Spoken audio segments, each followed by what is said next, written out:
All right. I would like to welcome everybody to 2019 MTL Doctoral Dissertation Seminar. The Doctoral Dissertation Award is a very prestigious award. It is selected among a number of candidates who have graduated or will be graduating in 2019.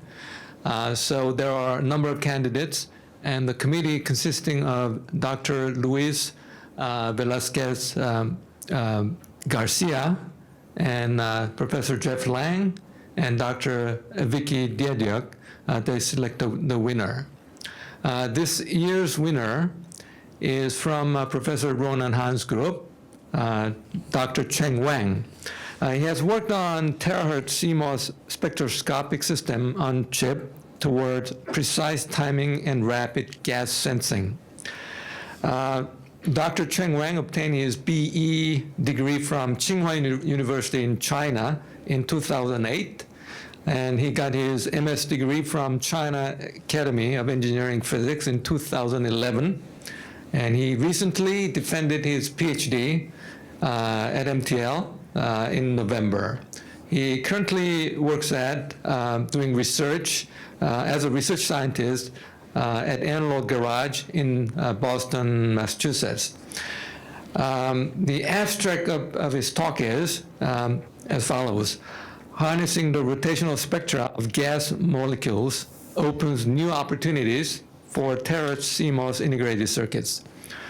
This talk introduces an ultra-stable chip-scale molecular clock achieving an atomic clock level stability by locking to a molecular beat for future mobile timing, and also a fast-speed dual frequency comb gas sensor that analyzes human breath without ambiguity.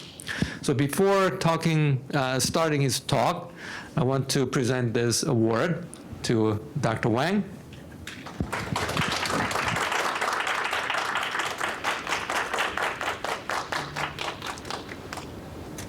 Let me put it down and Paul, can you take one more without the microphone? Just a little closer together. Yeah.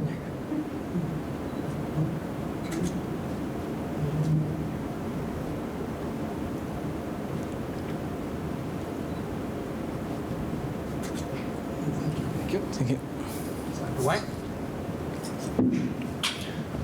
Just as a test. Can anybody hear me? Okay, it's good. Okay, thank you everybody coming today. Thank you for the introduction from Harry. And the topic today of my presentation is Terahertz CMOS spectroscopic system on chip toward process timing and rapid gas sensing. This is the outline of my talk. So we start from two important features of rotational spectroscopy. The first is the absolute specificity, and the second is ultra-stable spectroscopy. We combine it with advanced Terahertz spectroscopic system on chip. So we generate two unique devices. The first is dual frequency comb spectrometer. It is a broadband, fast scanning, highly sensitive gas sensor. And the second is a chip-scale molecular clock. So it is a atomic clock grade portable time-based generator. So before diving into the technical details, let's talk about what is the rotational spectrum. So if you put a polar gaseous molecule in electromagnetic wave, and the wave will exert a torque on the electrical or magnetic dipole, and the torque will make the molecule rotate. The rotational molecule, it is a small quantum system. It has its own rotational energy states. So if the molecule absorbs a microwave photon, which matches the energy level difference, and the molecule can jump from one rotational energy state to a second one. So on the macro scale, if we send a RF signal and probe a bunch of molecules, we're able to observe an absorption spectrum. So experimentally, people use the rotational spectrometer to observe the rotational spectrum. So you can see the simulated rotational spectrum on the right side. It is a spectrum from 0.1 terahertz to 1.2 terahertz. And so there are two trends. First of all, and going to higher frequency with higher quantum number, the microphoton be absorbed will have higher energy. And on the other hand, with higher quantum number, the probability, the portion of molecules occupying a high energy state will be lower. So the combined effect is that the peak absorption intensity will happen in the lower terahertz band. There are two key features of the rotational spectrum. First is the absolute specificity, because each single rotational spectrum line has a quarter factor close to 1 mega, and the rotational spectrums are periodic in frequency. So it is very less unlikely that the two molecules, two kinds of different chemical species, their rotational spectrum will overlap with each other. So the rotational spectrum can be used as a fingerprint to distinguish the molecules from others. So that's why we can use it as a gas sensor. In addition, and for the transition frequency of rotational states, it is ultra stable under the variation of temperature, magnetic field, and electric field. It will be a very good candidate for a clock.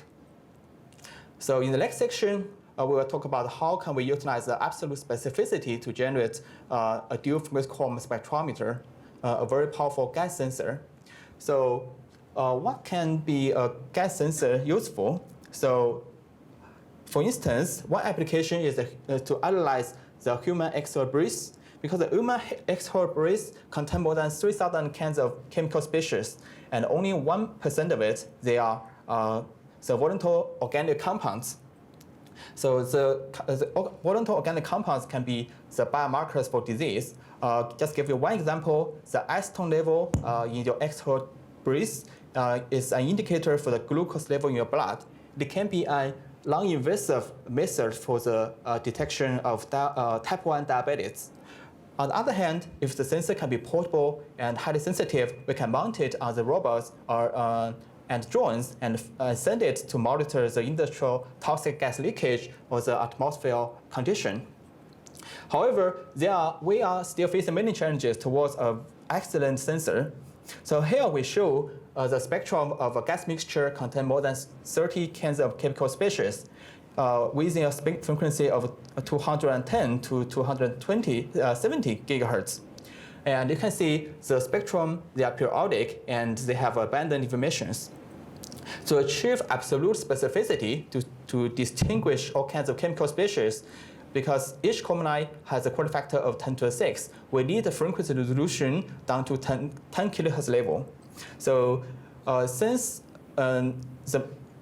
the complicated gas mixtures, for each mixture, their rotational spectrums are periodic, and the molecule with lighter weight in general, they have wider period, so we need a bandwidth of 100 gigahertz to cover most of the molecules we are interested in. So in addition, we want the sensor to be highly sensitive, achieve ppm level to ppt level, and we want it to perform fast scanning, so it requires high signal to noise ratio and short integration time. So previously, people used single-tone spectrometer. In that scheme, we send out a single counter probing signal and pass it through the gas sample. The induced absorption will be detected at the receiver side. And the main limit drawback of this scheme is the slow scanning time. Imagine that you have a bandwidth of 100 gigahertz, 10 kilohertz resolution. For each data point, you need an integration time of 1 millisecond. It will take you as long as 3 hours. So in contrast, we propose a dual frequency quantum spectrometer. So instead of sending out a single-tone signal, we send out two frequency combs, comb A and comb B. And each frequency comb, they have 10 teeth, are equally spaced with a 10 gigahertz frequency interval. And they counter-propagate towards each other and probe the gas sample placed in the middle. And the comb A can also be used as a local oscillating signal for the multi-hydrogen detection for the incoming comb B. So overall, we have a spectrometer which is able to send out 20 common lines and detect it simultaneously. So this scheme will speed up the entire scanning by a factor of 20. So in order to generate and detect the frequency comb, we implemented a 220 to 320 gigahertz CMOS comb chip. So on each chip, So we integrated 10 active molecular probe module in an array shape. So each active molecular probe module is in charge of generating, radiating, and detection of a single column. So in order to synchronize the 10 active molecular probe module together, so we designed a cascaded frequency conversion chain. The input of the chain is a signal at Q band, and 45 gigahertz. Then it is tripled to 100-something gigahertz. After that, we expand the single tone signal to multiple frequency tones using cascaded frequency conversion, down conversion, and up conversion and down conversion. So if we tune the initial driving signal at Q band, 45 gigahertz, the 10 column they can move simultaneously. We're able to cover the 100 gigahertz bandwidth with no gap. So after the 10 column lines that are generated on the 10 active molecular probe module, they are radiated out from the on-chip antenna and from the backside of the chip towards the free space. In the far field, the 10 column lines will combine together and give you a column signal. We also attach a high resistivity hemispheric silicon lens to assess the radiation. So due to the limited time, we will only talk about one circuit box on this chip, that is the active molecular probe we mentioned before. So this is a multifunctional module. So it can work onto the TX mode. In that case, it serves as a highly efficiency frequency doubler. Under the ARX mode, it works as a low noise subharmonic mixer for the heterodyne detection. So we embedded on-chip antenna into that structure to reduce the interconnection loss between the antenna and the active device. So in order to improve the efficiency of the active molecular probe module under the TX mode as a frequency doubler, we embedded a slot-line-based feedback structure. We name it as a dual transmission line feedback structure. In this structure, the active device is the NMOS transistor, and we connect transmission line, a microstrip line, TL1, onto the gate of the transistor in series, and we connect another transmission line. It is a slot line, slot 2, to the input and drain in shunt. So we can precisely calculate the feedback parameters of the structure and help us to achieve the theoretic power gain limit and without degrading our stability. So here we show a simulation results using 65 nanometer CMOS process. You can see we have 4 designs at different frequency. So all of them, they achieve the theoretical limit. And so exactly, so at 137.5 gigahertz, we get a gain boost of 5 dB compared with the conventional maximum stable gain and maximum available gain. So in addition, since we only use distributed devices, transmission line, so this design is suitable for micro and millimeter wave and terahertz design. As we mentioned, we use the slot line as our feedback transmission line. Slot line is a unique transmission line. It only supports the differential mode and reject the common mode.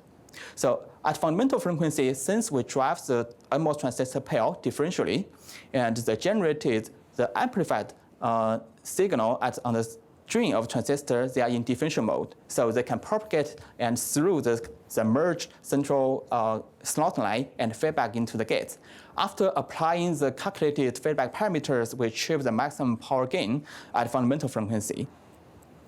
However, at the second harmonic frequency, since the generated second harmonic, they are in common mode, they cannot propagate through the merged central slot line, and this structure isolates it from dissipation on the lossy gate and improves the efficiency of the doubler.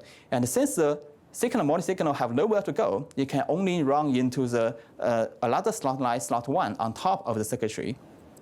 So slot line, slot 1, at fundamental frequency, it is a quarter wavelength. It's just a quarter wavelength transmission line. However, at second harmonic frequency, it is close to half wavelength. So the standing wave formed inside of the slot will make it a very good double slot antenna. In that case, we embedded this radiation structure in our AMP module. So the simulation results shows that with the dual transmission line feedback structure, we effectively improve the W efficiency from 18% to 43%, and the tenor efficiency simulated is 55%. So remember that this module can also work under the ARCS mode as a heterodyne detector. So in that case, we will use the driving signal for the doubler as a local oscillating signal for the mixer. So the double slot antenna, again, captures the incoming signal from another comb B, and we down convert it into the intermediate frequency and extract it from the drain of transistor pair. If we further reduce the bias current of the MOS pair down to 0, we reduce the thermal noise and frequency noise, and the single sideband loss figure can even be better. Okay, here we show the photo of the implemented chip on TSMC 65 nanometer CMOS process. The chip area is 2 mm by 3 mm, and it consumes the power of 1.7 watts. And this chip is bounded on the PCB and will attach a hemispheric silicon lens from the backside of it, as you can see on the screen. So this is a measured 220 GHz to 320 GHz spectrum of the frequency comb. You can observe the 10 Ts with a frequency interval of 10 GHz between them. And the spurs you can see on the figure is because of intermodulation components and the interference from the free space due to our measurement setup. So on this slide, on the right side, left side, you can see the effective isotropic radiated power of 10 channels. And on the right side, the total authentic radiated power of 10 comb lines combined together achieves 5.2 milliwatts. And the single sideband loss figure of 10 receiver channels, you can see on the right side, and it ranges from 14.6 to 19.5 dB. And this chip achieves the widest bandwidth, the highest radiated power, lowest loss figure, and very good phase noise. It is published on ICC 2017. So after we implemented our some CMOS comb chip, so we use it to validate the effectiveness of our dual frequency comb spectroscopy. So we implemented a spectroscopic demo system. So in this system, we use 2 CMOS comb chips placed in the opposite direction. We place a gas cylinder in the middle, and we use it to test the gas mixture contains acetone nitrile and carbonyl sulfide in a mixture ratio of 16:1. So the result indicates that we are able to detect the spectral frequency very precisely according to the online database. And without any imprint concentration, which is widely adopted in the spectrometer society, we can achieve a ppm level sensitivity without, with a print concentration gain of 1,000, we're able to cut it down, the sensitivity to ppb level. So on one hand, I think the design of the circuit breaks the energy efficiency and bandwidth trade-off using parallelism. In conventional RF and millimeter circuit design, and to extend the bandwidth, people use low quality factor reason network in their matching network or reason tank. That leads to lower efficiency. However, in our case, since each comb line is locally optimized using our dual transmission line feedback structure, and the wide bandwidth is stitched together by multiple comb stages. In that case, we can achieve high efficiency and wide bandwidth at the same time. So in addition, due to the dual frequency comb structure, we are able to reduce the total energy consumption for the full spectrum scanning by 1 to 2 orders. So, however, this is not the end of the story for the frequency comb. We are continuing discovering the potential of the frequency comb structures. For instance, recently we use it in the frequency modulation continuous wave radar, which is very popular for the autonomous vehicles. So in this work, we were presented in ISAC 2020. We implemented a comb radar, which has 5 comb lines, 5 channels. Each channel have a bandwidth of 20 gigahertz. So we are able to merge the signal from 5 channels together and achieve a 100 gigahertz bandwidth, which corresponds to 1.5 millimeter range resolution, validated. So because we only drive the QAM signal with a single chirp signal, so we are increasing the bandwidth. While increasing the bandwidth, we are still able to keep fast chirping rates. So fast chirping rates give us large detection range of the Doppler efficiency, Doppler information. So in this next session, so we utilize the second feature of the rotational spectrum, which is ultra-stable transition frequency of molecules. So we implement a chip-scale molecular clock. Let's have a high-level looking at the state-of-the-art time-keeping devices. For the applications such as cell phone and computers that requires a frequency stability of 1 day of 10 to minus 6 to 10 to minus 8, this requirement can easily satisfied by the temperature compensated Quist oscillator or oven compensated Quist oscillator. However, in the extreme case, for the deep space navigation, the GPS master clock, it requires a stability down to 10 to minus 14 to 10 to minus 16 level. So it is satisfied by the advanced atomic clocks such as a hydrogen maser clock or system phantom clocks. So the cost going from low stability to higher stability is the price and power consumption. And recently, there is a surge demand for the low-cost and miniaturized clocks. So the biggest driving power, you can see on the left side, it is the rapid deployment of the 5G networks. So the 5G networks requires very precise timing. For the timing accuracy used in the chiral aggregation and also the phase synchronization for the MIMO systems. So in general, if the 5G base stations they lose the timing signal, say from GPS, for 1 minute of a clock holdover, the stability of the local time-based generator needs to be 10 to minus 10 level. That cannot be satisfied by the current TCXO and OCXO technology. And in addition, low-cost miniaturized clocks can also be used for the underwater oil exploration. So in that case, people deploy a massive network under the seabed, and they send a sound pulse and to make the image for the structure under the Earth. So the stability and precise of the clocks determines how precise you can get you can determine the arrival time of the acoustic sensors. So lastly, for the navigation for drones and robots, accurate time step are very important. So previously, the most promising technology, solution is a chip-scale atomic clocks.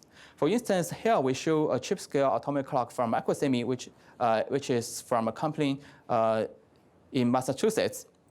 So the Microsemi C6 is highly stable. It has a stability down to 10 to minus 11 level with an averaging time of 1,000 seconds. It has no power, 120 milliwatts, compact in size, 17 cubic centimeters. However, each module sells at a price of $1,500. So the major reason is its complicated electrical optical structure. So for the chip-scale atomic clock, people stabilize, the frequency stabilization is achieved by probing the electrical transition frequency of alkyl atoms, the cesium. So the cesium molecules, cesium atoms, they are in solid states under the room temperature.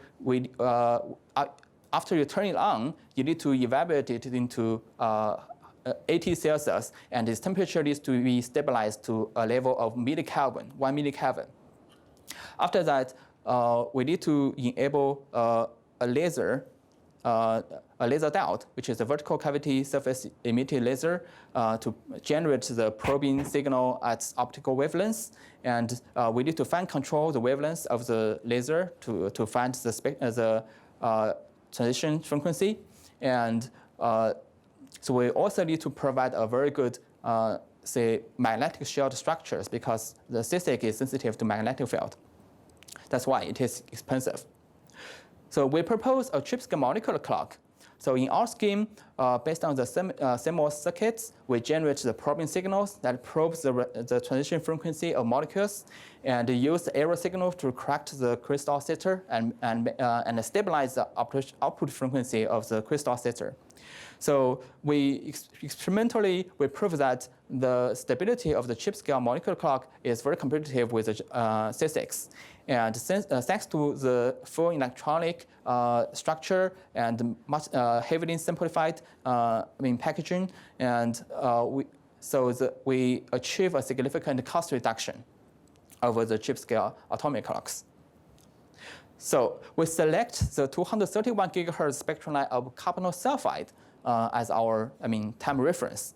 So before, if we look back from history, in 1950s, that's even before the invention of the first real atomic clock.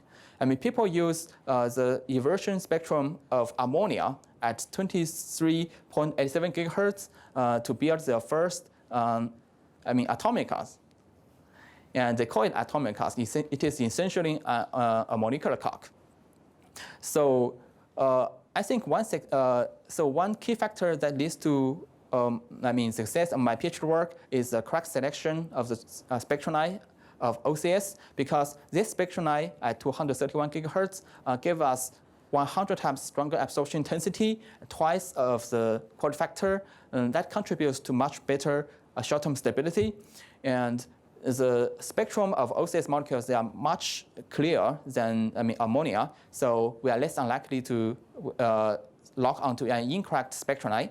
So lastly, because the wavelength of this the selected spectrum line is much smaller, so it leads to a much more compact volume of gas cell. So here on the left side, we show the structure of our compact WR 4.3 waveguide, rectangular waveguide-based gas cell.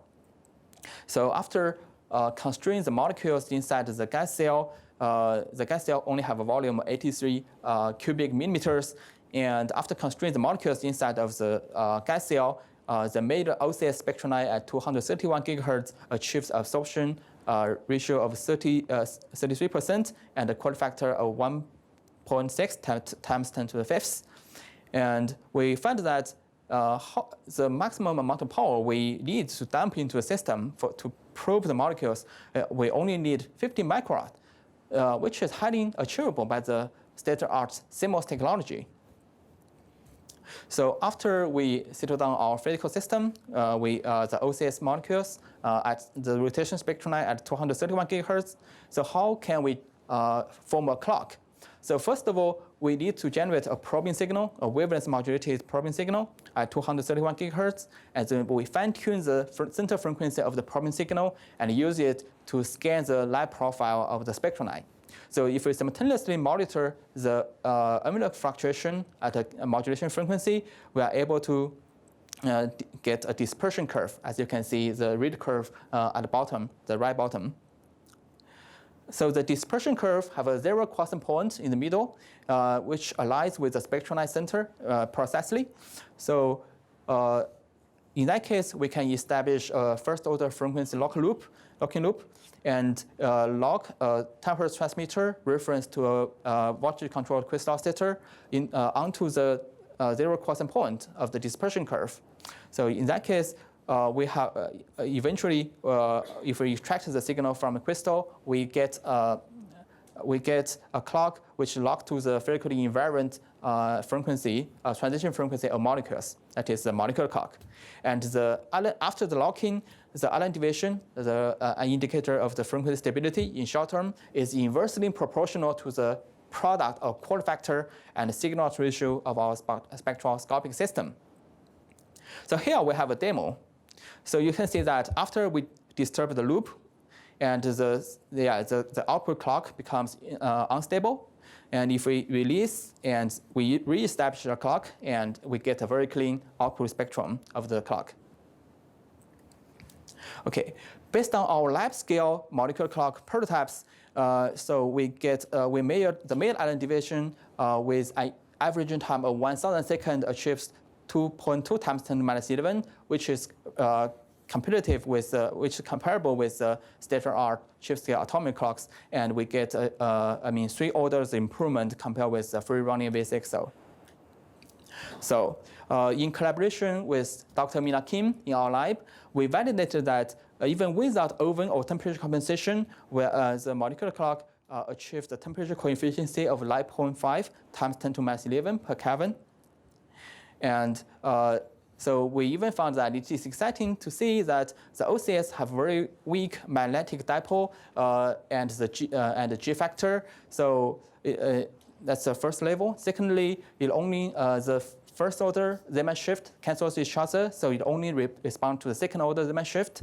So even so in the experiment, even with the magnetic field fluctuation of 75 Gauss, the measured frequency difference is less than 4 times 10 to minus 7, which is much lower than the state-of-the-art chip-scale atomic clocks. We realized that without the implementation on the CMOS technology, the molecular clock can never be low-cost, reliable, and highly stable. So we proceed and build a chip-scale molecular clock prototype. So here we show the scheme using the frequency shift keying to probe the molecules and get the first chip-scale molecular clock. So the modulation frequency is at 16 kilohertz. We generate a frequency hopping signal, and they landed periodically on the shoulders of the spectral line. If the center frequency of the FSK probing signals aligns with the spectral line center exactly, so the envelope have no fluctuations. So if the center frequency of the spectral line of the FSK signal differs from the spectral center, we can observe envelope fluctuation with different phase. If we scan the spectral line profile and record the envelope fluctuation, and we're able to get the fundamental dispersion curve, which corresponds to the first order derivatives of the light profile. And we will establish a system locked onto the 0 quantum point of the profile of the dispersion curve. So here we show the schematic of the first chip-scale molecular clock. So on the transmitter side, we built a 231 gigahertz 40-bit fractional imperial with built-in FXK modulation function to generate the probing signal and send the signal into the gas cell using a chip-to-waveguide transition structure. And after the molecules interact with the probing signal, we extract the signal back onto the receiver side and perform the envelope detection, baseband amplification, and phase-sensitive locking detection to extract the error from the error signal. And then eventually we send the error signal to the control load of the V6O and regulate the oscillation frequency of the V6O. So here we show the photograph of the implemented CMOS chipset. And on the right side, you can see the chip-to-waveguide transition structures packaged together with the chip. On the bottom side, you can see the overall packaging of the first chip-scale molecular clock. So we should emphasize that this is only the very first implementation of the chip-scale molecular clock. So we see no limitations to further shrink the size. So ultimately, the size of the chip-scale molecular clock is only limited by the size of the chip and also the size of the gas cell, which is 83 cubic millimeters. So the measured RF output power of the probing signal is minus 20 dBm, and the noise equivalent power of the detector is 500 picowatt per square root hertz. So both of them suffer from the lossy chip-to-waveguide transition structure, have a 10 dB loss each. And the phase noise of the probing signal is minus 68 dB per hertz. The phase noise matters because it will convert to the baseband noise through the PM to AM noise conversion. And finally, the made fundamental dispersion curve have a SNR of 53 dB. So after closing the loop, the made island deviation with an averaging time of 1,000 seconds achieves 3.8 times 10 to minus 10 with a total power consumption of 66 milliwatts. So although this is the very first implementation of the chip-scale molecular clock, it has been competitive with the early generation of chip-scale atomic clocks. Please notice that the chip-scale atomic clocks have been put under development for more than 15 years. And as long as we see promising results from our first generation, we'll proceed and build the chip-scale molecular clock with much better performance using the high-order locking technology. So to improve the stability of the molecular clock, there are two aspects. The first is the short term. To improve the short-term stability, because the short-term stability is inversely proportional to the product of quality factor and signal-to-noise ratio.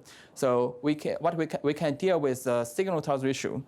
There are three methods. The first, we can push the probing power up to the saturation threshold of our molecular system. And secondly, because the modulation frequency currently is only 60 kilohertz, so we suffer from the frequency noise of our detector, so we can increase the modulation frequency up to 100 kilohertz to reduce the frequency noise on the receiver side. So lastly, we have a 10 dB loss for the chip to waveguide transition structure, so we implemented the on-chip integrated slot array coupler to get rid of the chip to waveguide transition structure based on quartz probe. However, it is more complicated for long-term stability. So to better illustrate this issue, let's look at, again, how can we probe the molecules. So on the left column, you can see if you have a wavelength modulated signal, we put it higher or equal or lower than the center frequency of the spectrum line. So in the middle column, you can see that the induced envelope fluctuation of the probing signal will be very different. So on the right column, you can see if we perform the Fourier transform of the baseband of the envelope fluctuation, we can get many harmonics. The harmonic corresponds to the modulation frequency FM, which is 100 kilohertz. If we keep on scanning the light profile and record the response of at each harmonic frequency, so we are able to get a dispersion curve, as you can see here. So here we show the fundamental, the first order to the sixth order dispersion curves. So there are two key points. So as I mentioned before, the nth order dispersion curve corresponds to is an approximation of the nth order derivative of the original light profile. So the point two is if you look at the old order dispersion curve, the first, the third, the fifth, it has a zero constant point in the middle that can be used by the molecular clock. And however, for the even order dispersion curve, for the second, the fourth, the sixth, and it only have a peak in the center, which provides no phase information. So only the old order dispersion curve can be used in the molecular clock. Why this is important? Because we noticed that in the previous clock, the long-term stability, we have long-term clock drift due to the baseline tilting under the PVT. Why? Because the authentic, the measured spectrum line is not asymmetric. The real spectrum line profile we measured using our spectroscopic system is a superposition of slow varying baseline due to the frequency response of our gas cell and also TX-RX, and also the asymmetric original spectrum line profile. So eventually it is asymmetric. If we use FXK scheme in the previous chip scale molecular clock, we are effectively taking the first order derivatives of the light profile. So the slow varying baseline tilting will give us a voltage, offset voltage. So this offset voltage will change. So we'll change the zero constant point, which corresponds to change the frequency, center frequency of the spectrum line. So the baseline tilting is PVT dependent. That's why our clock eventually depends on the PVT issue. However, if we instead of locking on the fundamental dispersion curve, if we lock on the high order dispersion curve, and the baseline tilting can be corrected, can be eliminated by taking the high order derivatives of the light profile. So based on this high order locking scheme, we implemented our second generation chip scale molecular clock, and this work will be published on ICC 2020. So here is the architecture of the chip scale molecular clock locking onto the high order dispersion curves. So to generate the probing signal, we use a two-stage PLL scheme. The first stage is a fractional NPLL, at 3.2 gigahertz. That gives a very good resolution to define the center frequency of the probing signal. And the second stage is a 57 gigahertz integer MPLL that and cascaded with a frequency quadrupler. So it generates the probing signal with high efficiency. So in order to modulate the probing signal with wavelength modulation, so the modulation is performed on the VCO of the second stage PLL. So we generate modulation signal from a differential digital to analog converter, and we have 3-bit control of the amplitude of the modulation signal to control the frequency deviation of the wavelength modulation very well. We also have 10-bit control of the phase of the modulation signal to achieve the phase alignment in the locking detection for the high order harmonics. So in order to introduce the probing signal into the gas cell and extract the signal out, we implemented a slot array coupler. As we mentioned, the previous chip-to waveguide interface, the transition structure is very lossy. So here, in order to reduce the loss, we put the chip directly on top of the waveguide aperture. So each slot array coupler consists of 4 double slot radiator. So the 4 double slot radiator will collimate the beam and radiate downward into the silicon chips. So because the silicon chip sits on top of the waveguide aperture, when the wavefront hits the interface between the silicon and waveguide, and we engineer the shape of the field distribution of the wavefront and make it matches the TE10 mode of the rectangular waveguide. In that case, we achieve the highest coupler efficiency. So in addition, by applying the right orientation, so the TX and RX, slot array coupler achieves an oscillation of 16 dB, which reduces the frequency drift below 10 to minus 9 level. And lastly, this structure is probably the simplest packaging structure we can imagine, and it requires no off-chip components and also no wafer thinning.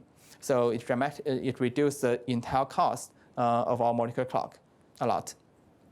So after we track signal from the gas cell, we perform square law detection, amplification, and high order demodulation using a harmonic rejection locking detector on chip.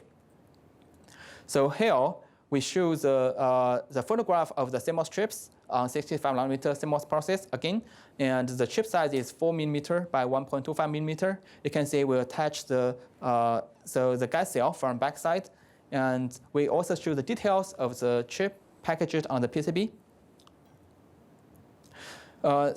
So the newly designed molecular clock has 11 dB higher probing power, which can, in that case, we can push our system onto the saturation threshold of our gas cell. And the phase noise at 1 megahertz frequency offsets is 13 dB better than the previous generation, which reduced the PM to AM noise conversion. And due to the higher modulation frequency, so the receiver noise equivalent power is 8 times lower than the previous generation. So all of them give us better signal-to-noise ratio. So after enable the modulation function, you can see that we are able to generate frequency wavelength modulated signal with the frequency deviation from 1 megahertz to 5 megahertz. So eventually we choose a frequency deviation of 2.5 megahertz in the final experiment. So here we also show the high order dispersion curves. You can see that going from first order to third order and fifth order, the SNR drops. However, we get improvement on the long-term stability. So due to a trade-off between the long-term stability and short-term stability, eventually we choose the third order dispersion curve in our final clock. So the measured clock stability at 1,000 seconds achieves 4.3 times 10 to minus 11 at 1,000 seconds. It is 9 times better than the first chip scale molecular clock. And we also calibrated its temperature drift over a temperature of 27 to 65 Celsius. The temperature drift is lower than 3 times 10 to the minus 9 using the very preliminary second order polynomial compensation structure. And lastly, the measured magnetic sensitivity is 2.9 times 10 to minus 12 per Gauss, which is 31 times better than the C6. Please notice that we have no magnetic shield structure at all.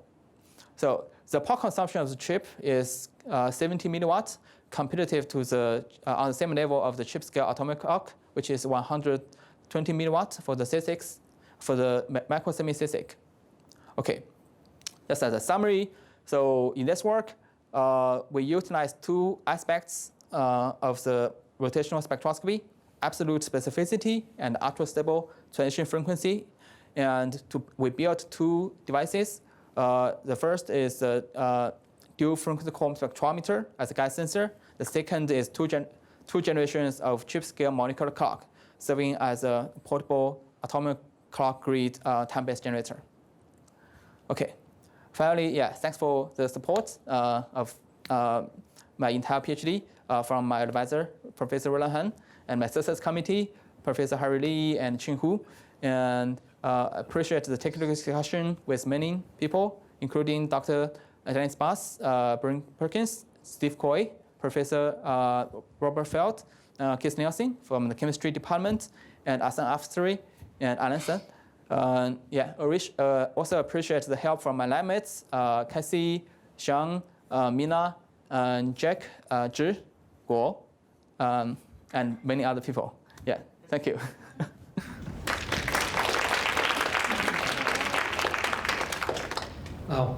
Thank you, Dr. Wang, for a fabulous talk and fabulous research. Okay, so questions for Dr. Wang? All right, don't be shy. You're not going to take his PhD away. All right, one question. Yeah.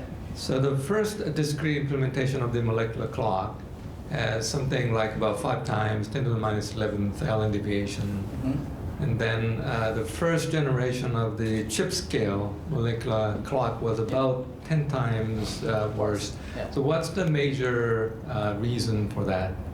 I think for our lab scale clock, so we use the best improvement.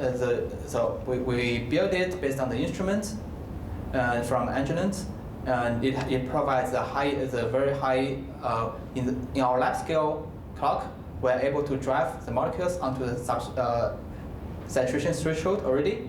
It gives a lot of signal to issue. So, and the phase noise is supposed to be the industry state of the art. So it reduces the PM to AM noise. However, in our first implementation of the chip scale molecular clock, we suffer from the loss from the chip to waveguide coupler. So we are 10 dB, roughly 10 dB away from the saturation threshold. And our phase noise, you can see, is much worse. Because we built our PAL using a commercially available crystal oscillator, the entire system, the phase noise is much worse than the industry standard. So that's the major reason for short-term stability. Okay, thank you. Any other questions? Yes. Microphone. Oh, thank you. Hi there, Cheng. Now, the chip scale atomic clock, does that require a vacuum pump as well? So vacuum pump is not a requirement for both, for atomic clocks and molecular clocks. Okay. Yeah. So for molecular clocks, right now you can see our lab scale implementation, we still need a vacuum pump. That is on the research level.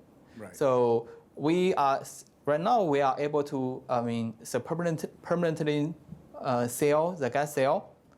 So that eliminates the requirement of the vacuum pump. Okay, so you've gotten away from the vacuum pump then? Yeah. Damn. Okay.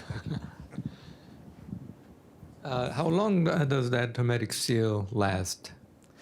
Okay, that's a good question. So that depends on the design.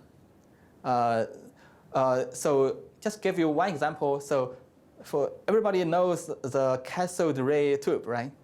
The CRT. The CRT, this is the absolute technology. So we use LED. We don't use CRT anymore. But CRT itself is an industry miracle because it's a huge vacuum system, and their vacuum level is down to it's very, very high compared with what we are talking about right now. And this system can last for tens of years. So, okay, that's the industry standard. However, in our current system, as long as we sell it, our system can last for several days. So I think theoretically, I see no limitation to further improve. The vacuum package. Yeah, but Yeah, it's just a manufacturing issue. manufacturing issue, yes. Other questions? Okay. One last question. The square law detector circuit. Yeah. Looks like you use two single-ended common source amplifiers Yes. rather than a differential amplifier. So I think we have two generations. If you think our second generation, we use a pseudo differential detector. Right. This one. is the. And a fully differential amplifier. Oh, the second generation is full Second differential. generation. Okay. Yeah. All right. All right. One last call for questions. All right. Otherwise, then thank you very much.